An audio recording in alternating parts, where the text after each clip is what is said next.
بھائی ایک ایک چیز. پھر وراثت کے مسائل دیکھو یار, کہ محمد صلی اللہ علیہ وسلم تو امی تھے, لکھنا پڑھنا نہیں جانتے تھے, انہیں کیسے پتا چل گیا کہ بیٹے کا دگنا ہونا چاہیے, بیٹی کا آدھا ہونا چاہیے؟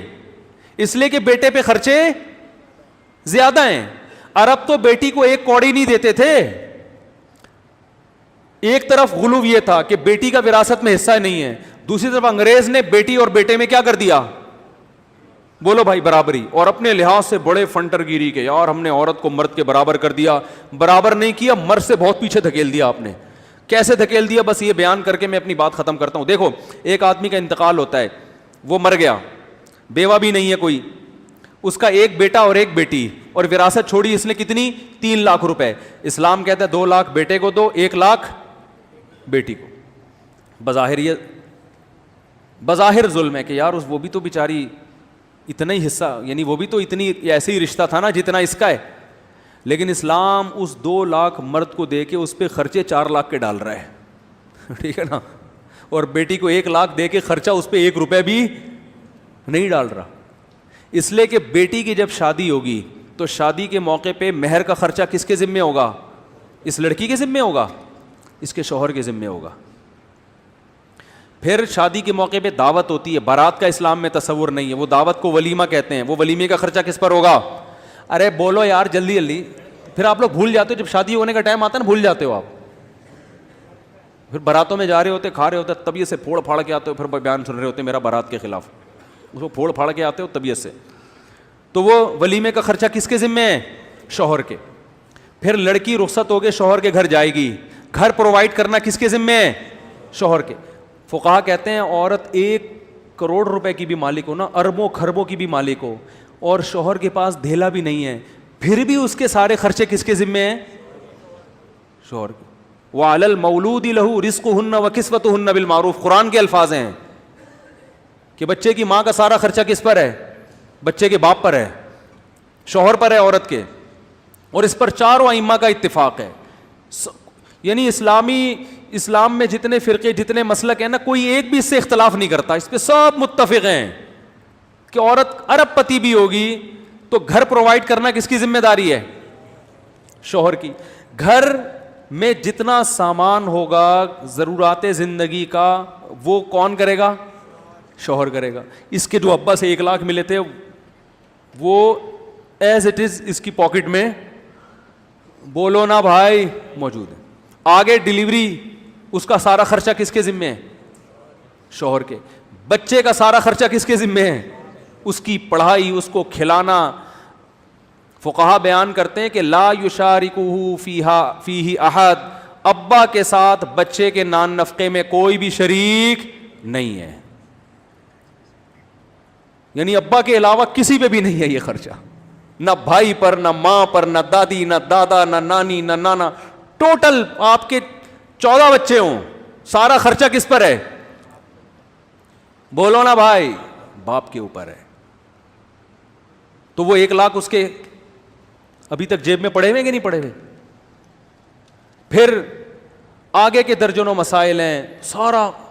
تو اس کے 1 لاکھ سے یہ ہوگا کہ اگر یہ نصاب کے برابر پہنچ رہے تو زکوٰۃ واجب ہے, وہ بھی اسی کے فائدے کے لیے, آخرت میں ذخیرے کے لیے. سمجھ میں آ رہی ہے بات؟ اور شوہر کو اس کے مال میں ذرا بھی حق حاصل, بولو, نہیں ہے. وہ اپنی مرضی سے جہاں چاہے خرچ کرے, یہ اس کا پیسہ ہے. اب آتے ہیں وہ جو جس لڑکے کو 2 لاکھ روپے ملے تھے, اس کو کتنے ملے تھے؟ 2 لاکھ. اس کا کیا ہو رہا ہے بیچارے؟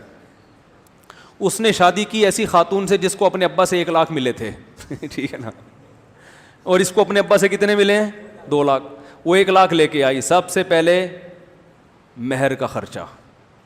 یہ تو آج کل 10-20 ہزار مہر ہیں اونے پونے, ورنہ مہر اسلامی تاریخ میں بہت ہوا کرتے تھے.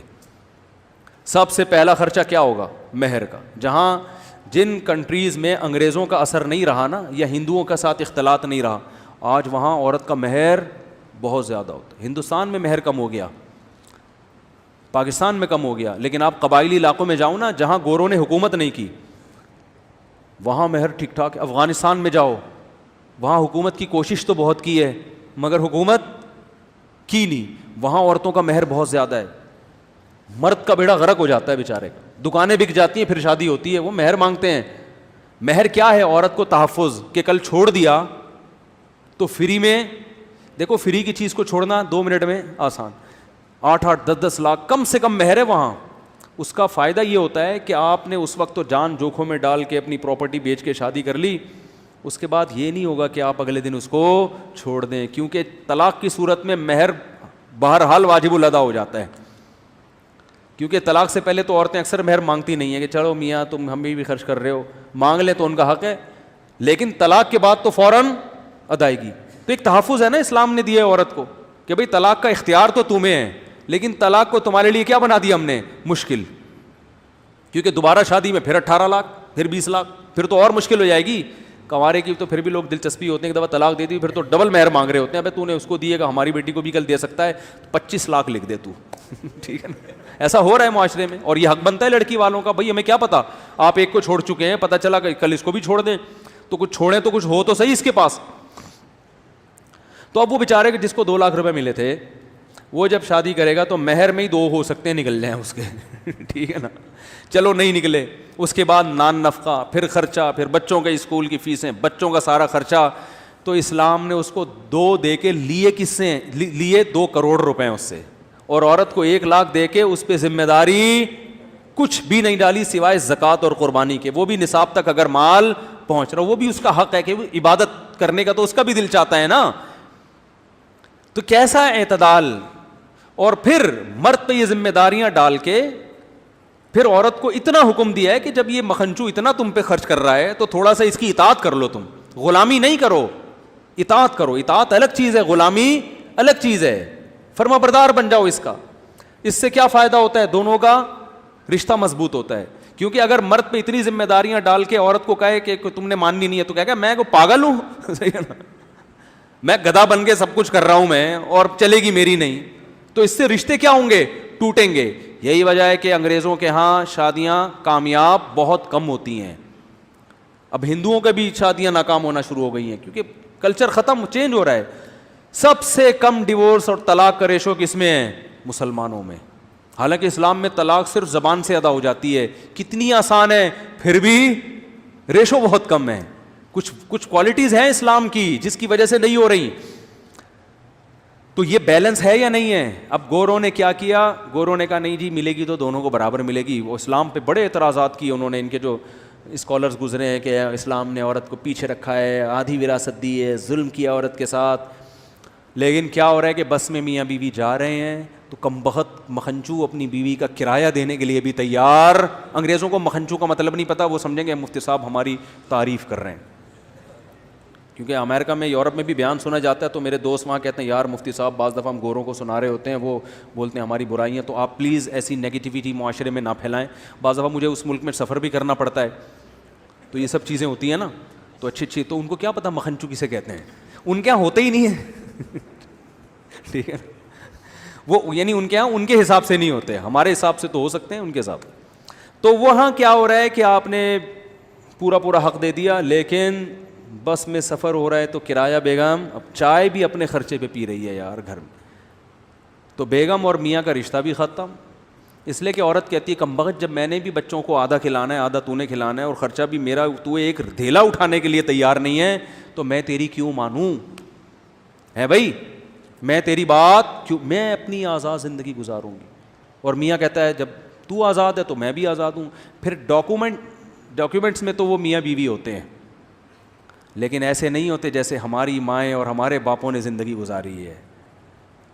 ساری زندگی کیسے محبت سے زندگی گزارتے رہے نا ہمارے ماں اور ہمارے باپوں کو. دیکھو نا ہماری ماؤں کو اور ہمارے باپوں کو کیسے زندگیاں گزاری ہیں انہوں نے, لڑ مڑ کے بھی پھر سلو کر کے بیٹھ جاتے ہیں. اس لیے کہ عورت کو پتہ ہے بھائی اتنا خرچ کر رہا ہے میرے اوپر, اور میاں کو پتہ ہے یار چائے تو یہی بنا کے پلاتی ہے, بچوں کو تو اسی نے پالا ہوا ہے. جب بچہ ہو جاتا ہے نا پھر آدمی کو بیوی کی قدر ہوتی ہے. 4 منٹ آدمی نہیں بچے کو پال سکتا, خدا کی قسم. ہمارے تو ہول سیل کے حساب سے ہے نا, ہمیں پتہ ہے بھائی, ہم سے نہیں اٹھا 2 منٹ گود میں چیپیں بے لے بھائی پکڑ یار. بچے زیادہ ہونے چاہیے لیکن فی الحال آپ رکھیں اس کو. ٹھیک ہے نا. تو آدمی بھی محتاج ہے بھائی, اس کو پتہ ہے بچے پالنے کے لیے مجھے بیوی سے بہتر, ان کی ماں سے بہتر کوئی نعمت نہیں. تبھی الٹی سی, تبھی میں نے ایک بیان میں کہہ رہا تھا نا, گھر سے باہر انسان کی بہت عزت ہوتی ہے.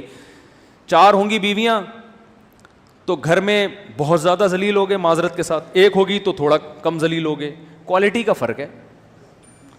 ان میرڈ آدمی کی گھر میں عزت ہوتی ہے, ٹھیک ہے نا. وہ ذاتی مکان پہ میرا ایک بیان آیا تھا کہ ذاتی مکان نہیں ہوگا تو لوگ کہتے ہیں عزت نہیں ہوگی. بھائی گھر سے باہر تو عزت کسی اور بہت ساری چیزیں ہیں, گھر میں تو ویسے بھی عزت ہوتی نہیں.